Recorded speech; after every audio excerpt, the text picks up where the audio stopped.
Ladies and gentlemen, boys and girls, welcome to episode 146 of NerdPod Generations. As always, I am one of your illustrious hosts, Steve Taylor, along with the lovely Al Judson. Hello, sir. Hello, friends and enemies. And just to warn you all ahead of time, we are doing a remote call today because there was potential horrible weather that blew over faster than we thought it would, but we already had this set up, and so we thought, screw it, we're just going to do it. Yeah, it was like, we've already come this far. And I don't even know if I want to say this, but this is already try 2. we're going to see if try 2 goes over a little better than try 1. One might call it try 2.5. Yeah, it might be a 2.5. But you know what? We're trying something a little different, and I so far have high hopes because I can see you clear. Everything, it looks a little clearer. I can hear you clearer.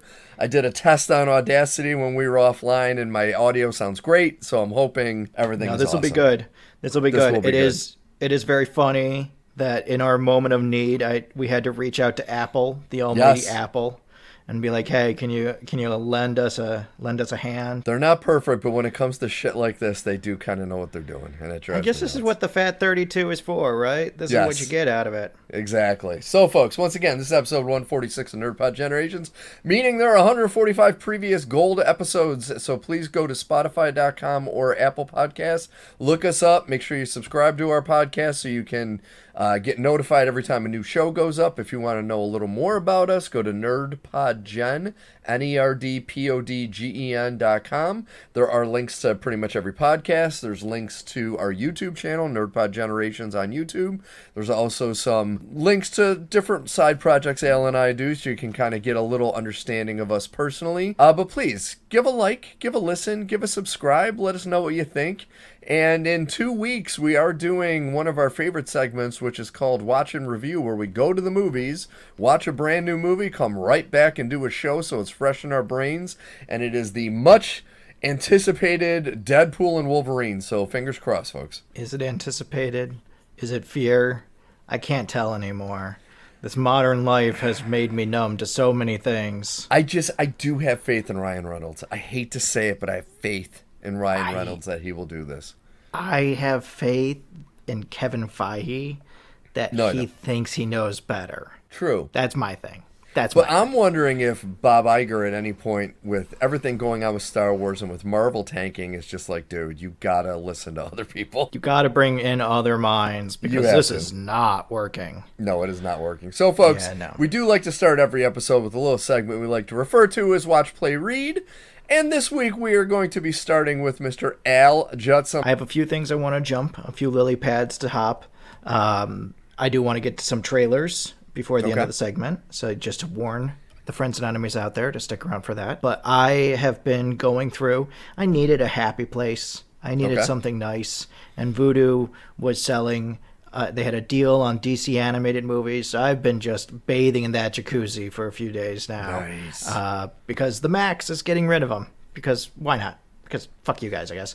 You know what, though? That doesn't make me sad, because I have bought a ton of them digitally, and now I'm like, well, at least I can, make my money back by having it. Well, it's so funny because when the sale happened a week after the Max raised their rates again, I was ready to just be like, I don't need the Max anymore. You know what? You guys are getting rid of the stuff that I like, and you're charging me more without having the stuff that I want.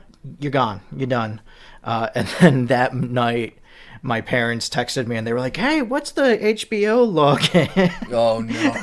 It's like, oh, other people are still using it. All right. Well, no, you know what? It's fine. It's fine. But I have them in my own library now. I can watch them as I like. I'm not going to go over all of them, but I did want to touch on a few that I hadn't really talked about previously. So first and foremost, I watched Death in the Family with all the various interactive bits without the interactive pieces.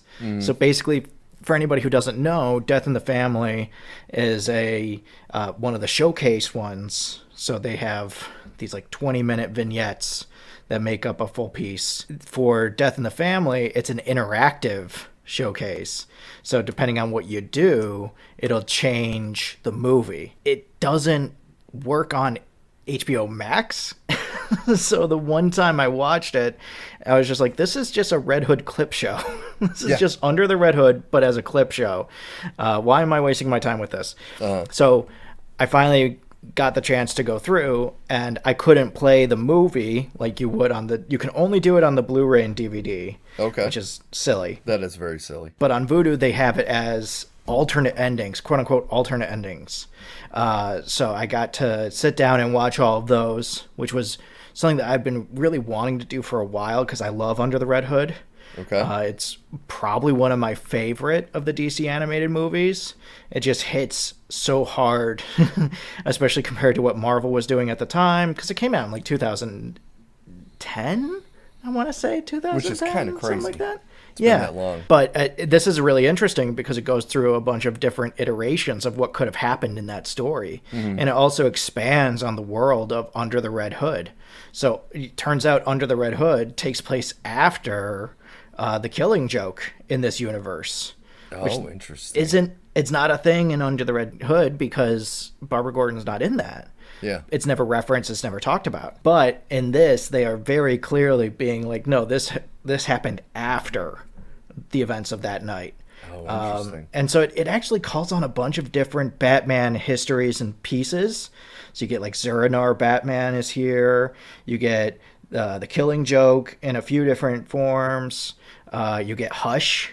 You get a whole ton of different things. And it's so interesting to watch because it's in part right from a movie that I love. But also just, I love watching these Elseworld, like, one-takes that are just, like, these quick, hot one-takes. And it really makes What If look bad. That's not hard to do. Because they have about as much time, and they tell a much better story and really delve into the idea of an Elseworld story where the things happen just a little differently. So that was fun to watch finally. I did want to give a quick shout out to Constantine and the House of Mystery, which is another DC showcase that I watched, and I didn't love it the first time because I didn't really realize what the DC showcase system is.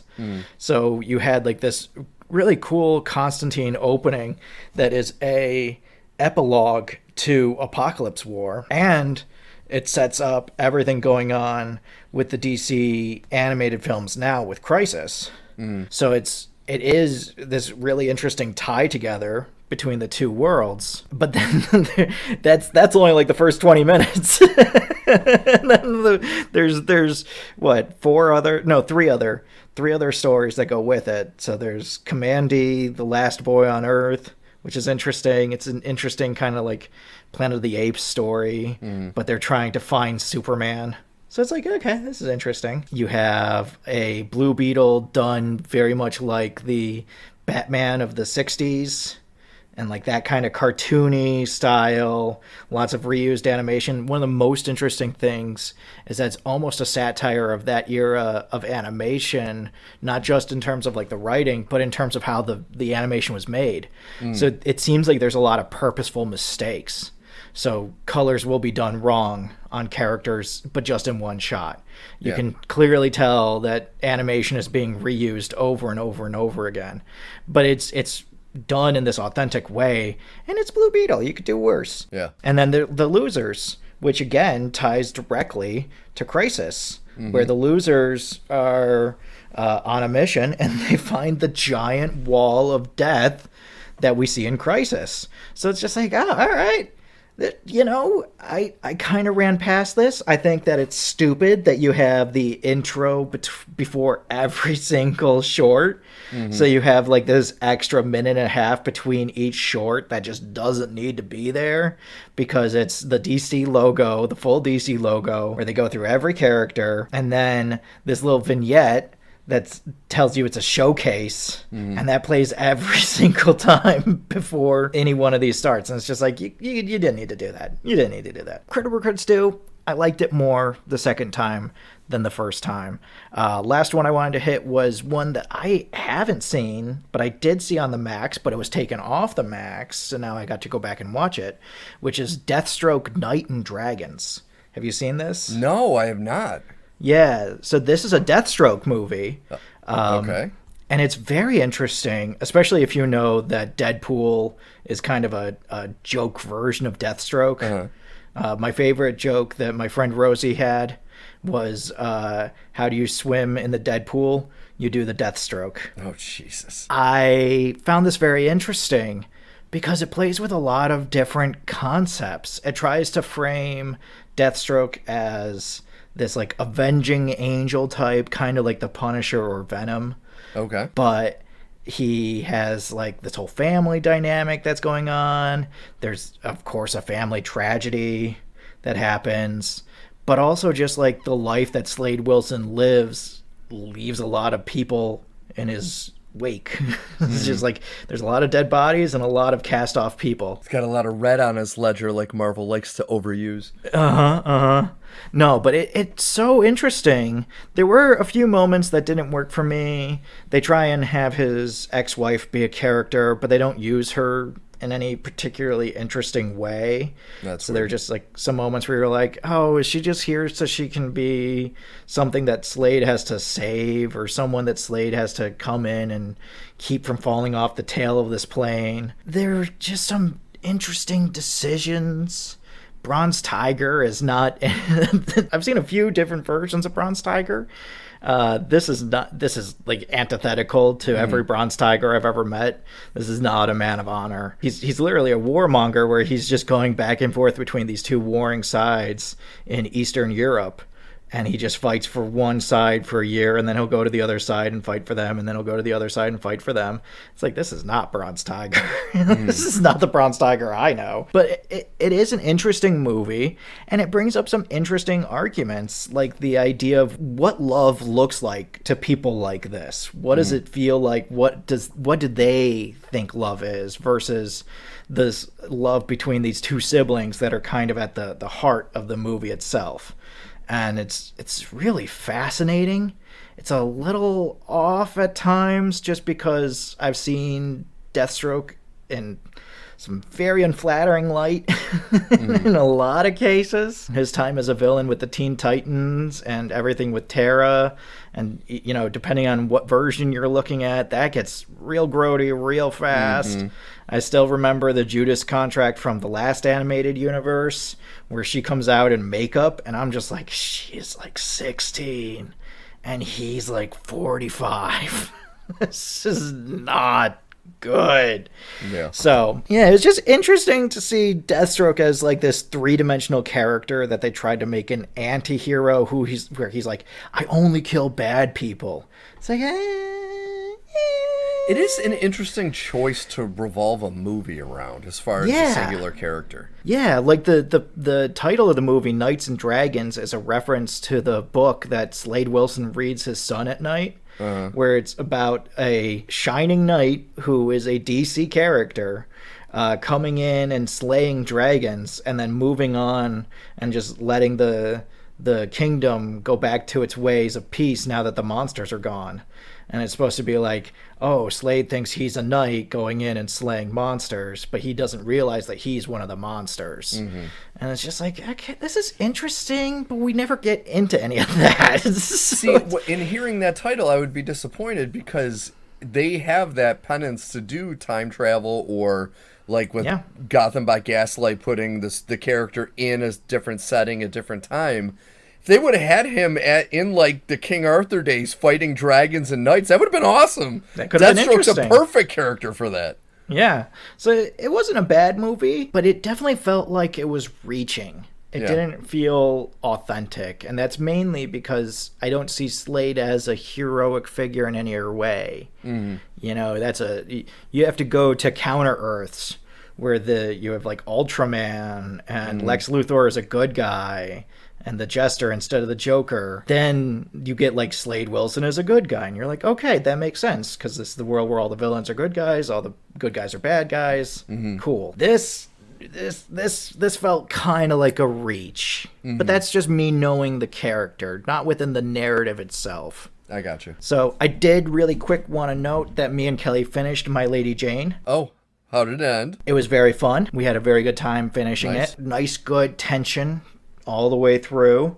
They leave it open for a second season, but they try and seal off enough boxes so that if they don't get a second season, it's not a big deal. It's a really fascinating show. A lot of the issues I had with the first half of the show were mitigated and resolved during the second half of the show. Okay. And of course, the one thing that breaks the curse is love.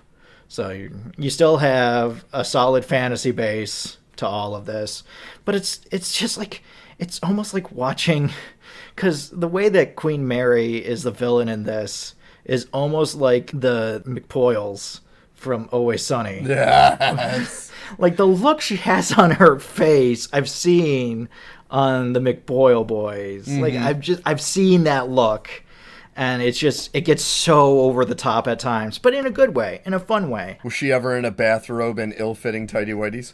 No, but she doesn't bathe either. Oh, part awesome. of her plot is that she refuses to bathe, so her fingers and toes are very dirty, and we get to see those on a fairly regular basis. That's gross. It's a really weird but fun show. The politics of it was good. The plotting was good. The narrative was good, and the acting was good.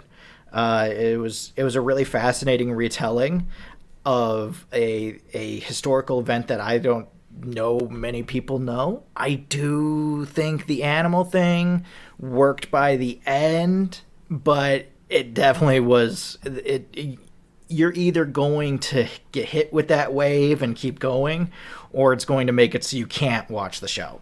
Okay. There's really no in between.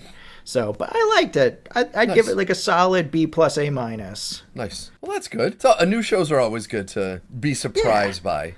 Exactly. We seem to be always aiming at this one demographic, so being able to branch out to different things is nice. I don't know what you're talking about, yeah, Steve. I don't know what you're talking about.